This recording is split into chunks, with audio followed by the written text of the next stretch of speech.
Hello everyone, this is Stephan Smith with StephanSmithFX.com. In this video, I will be talking about safe haven currencies. If you're wondering what a safe haven currency is, you're going to want to watch this video because I will explain. A safe haven currency is a currency investors denominate their assets in for the purpose of protecting their investments from uncertainties due to elevated economic, financial, political, or natural risks. There are many factors that can have a negative effect on the value of one's assets. Investors and organizations who are savvy and are able to identify those factors and the level of risk those factors expose one's assets to can make a sound decision on whether or not to keep assets denominated in the original currency or move them to a safe haven currency. But what are those factors and risks? What are those scenarios that can negatively affect one's asset valuation and prompt the transference of one's assets from the original currency to a safe haven currency? If you continue to watch this video, I will answer those questions and more. Hopefully by the end of this video, you will have a solid understanding of the factors, risks, and scenarios that would prompt investors to move assets to a safe haven currency. You will also learn what makes safe haven currencies safe, and you will be able to identify the risks associated with safe haven currencies. And yes, there are risks. It's a lot to take in, but it isn't too difficult to understand.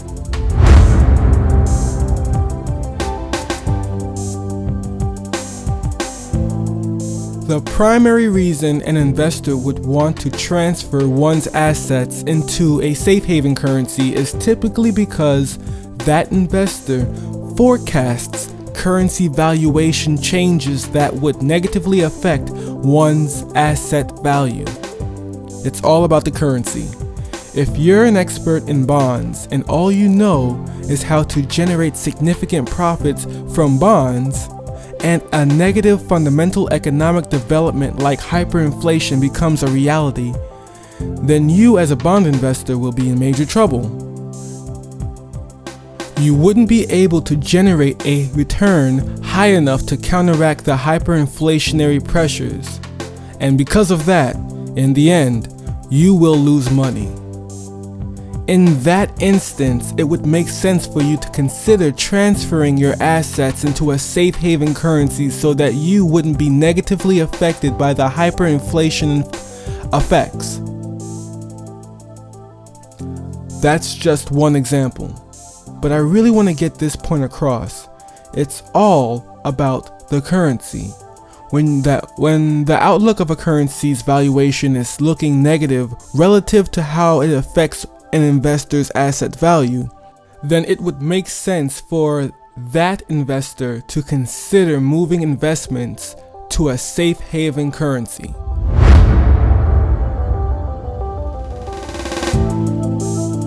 Remember, most investors would consider moving assets to a safe haven currency only if the original currency is believed to change in valuation in such a way that it would negatively affect the investor's asset value.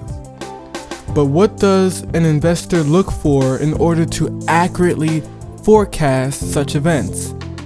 Every individual and organization swears by their own indicators. But here are some very popular ones I look at.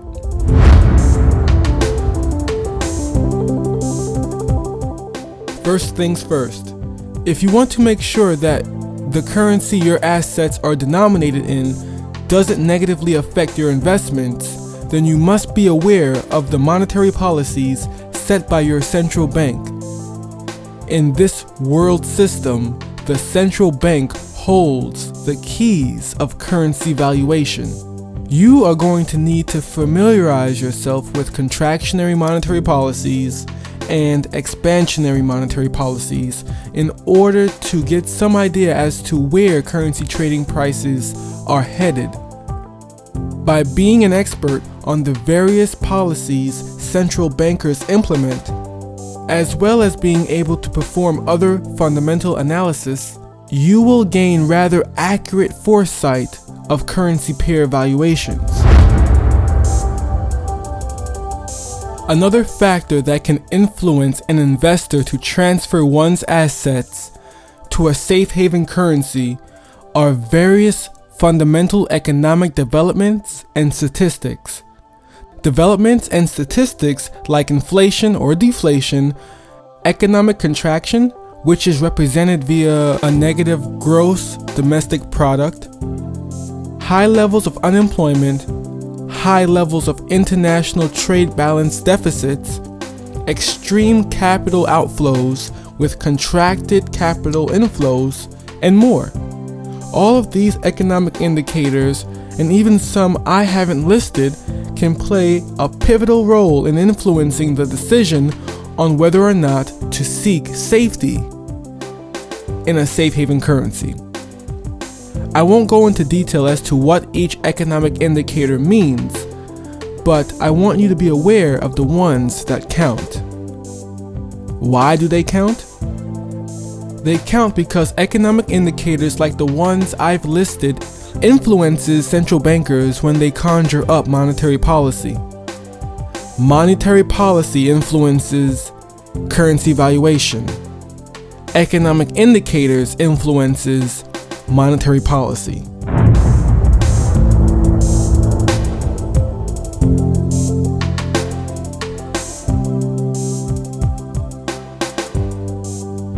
There are also some factors that can influence economic indicators.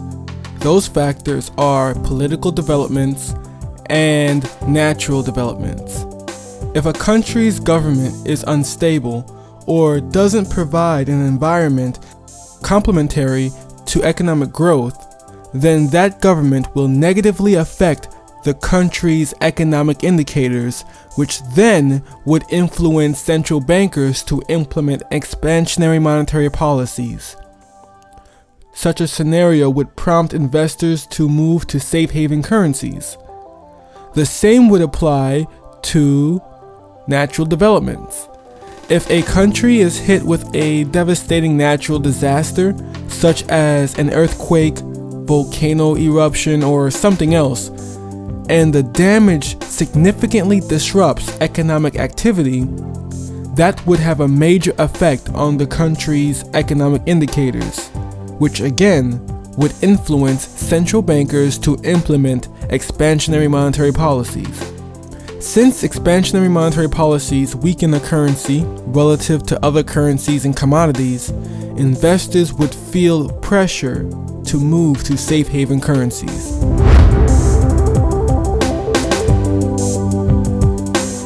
Okay, you should now have an understanding as to what safe haven currencies are and an understanding as to what risks prompt individuals and organizations to shift their assets to them.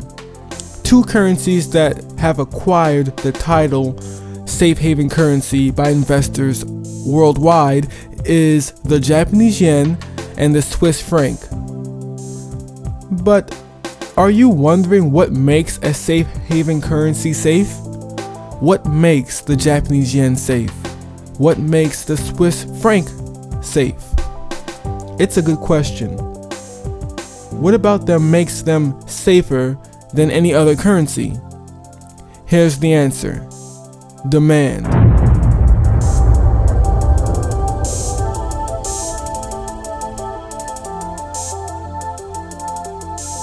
That's it. Demand for the currency is what makes them safe havens.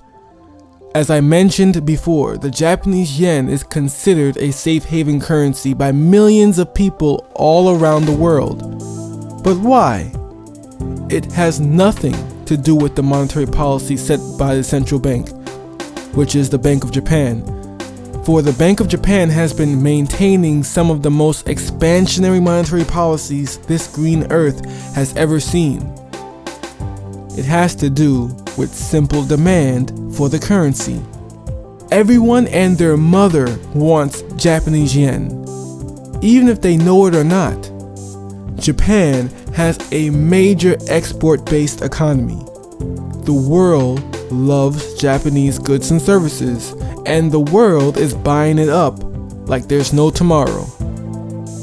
But there's a problem. You can't buy Japanese goods and services without first buying Japanese yen.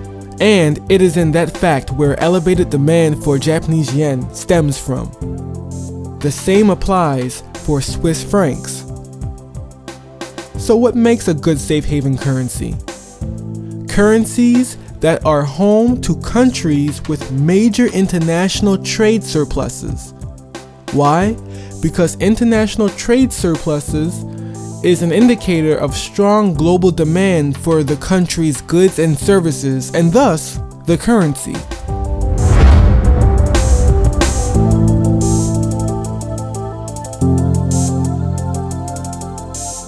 I do want to make you aware that safe haven currencies aren't 100% safe.